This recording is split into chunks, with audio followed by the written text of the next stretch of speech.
What then is the real message of Christmas? Well, let me put it to you like this. The message of Christmas is primarily a challenge to the world. Where is the wise? Where is the scribe? Where is the disputer, the clever man of this world, the man who writes his brilliant articles, the man who writes his clever letters about Christianity to the newspapers, the man who denounces it in company and can always raise a laugh at its expense, the disputer of this world, the clever man of the world? Where is he? This message of Christmas comes and challenges him, calls him to stand forward and to speak for himself. That's its message.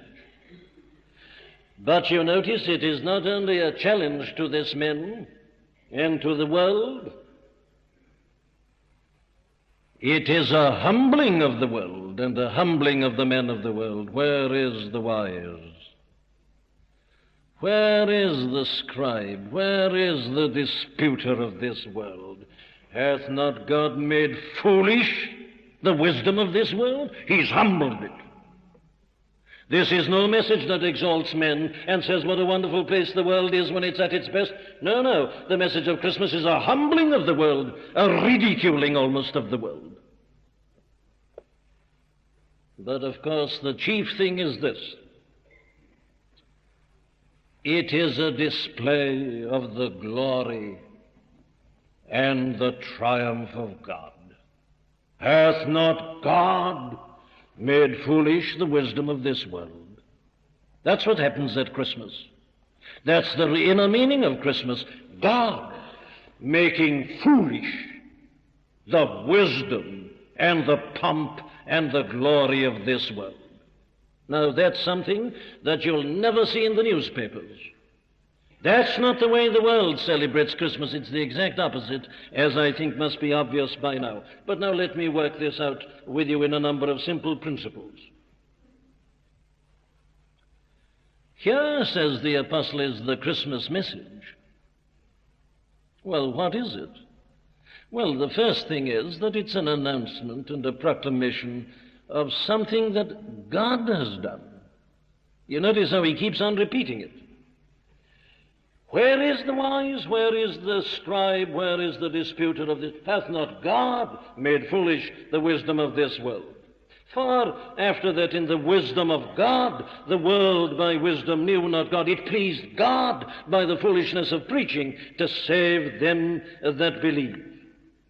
The Jews require a sign, and the Greeks seek after wisdom. We preached Christ crucified unto the Jews a stumbling block, and unto the Greeks foolishness, but unto them which are called both Jews and Greeks, Christ the power of God and the wisdom of God, because the foolishness of God is wiser than men, and the weakness of God is stronger than men, and so on. Now, I think you'll agree that this is one of the most remarkable ways in which the Christmas message is stated anywhere in the Scripture. It's very difficult to know how to describe it, but you know, I'm perfectly certain of this. I say it with a little hesitation, and yet it seems to me to be here in this entire paragraph. There is an element of divine humor in Christmas.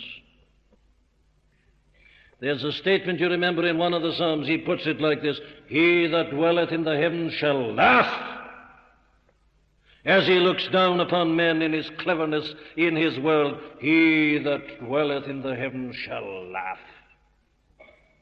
Is there not this element of divine humor in this paragraph, as we see God putting the world upside down, as it were, and doing this astounding thing? It's God's action.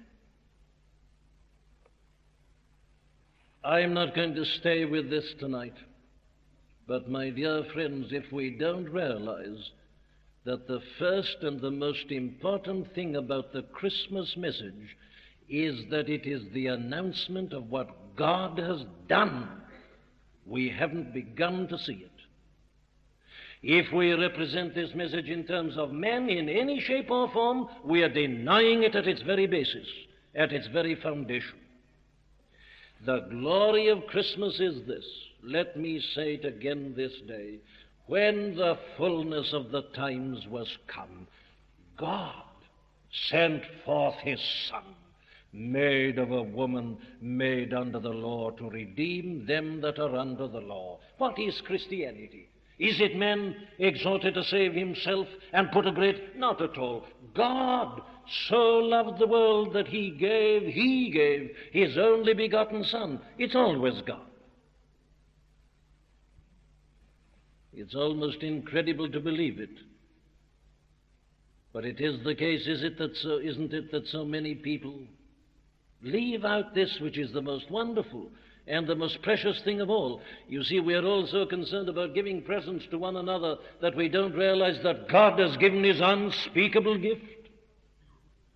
We are so concerned with men, and to get something in man, a new spirit or a new understanding, always working on the human level. We forget that God has done something. There wouldn't be a Christmas were it not that at that particular point in history, 1956 years ago, this momentous, terrific, incredible thing happened. God, as it were, opened the doors of heaven and sent out his own Son, who came into this world and was born as a babe in Bethlehem. God's action. Let's never forget that.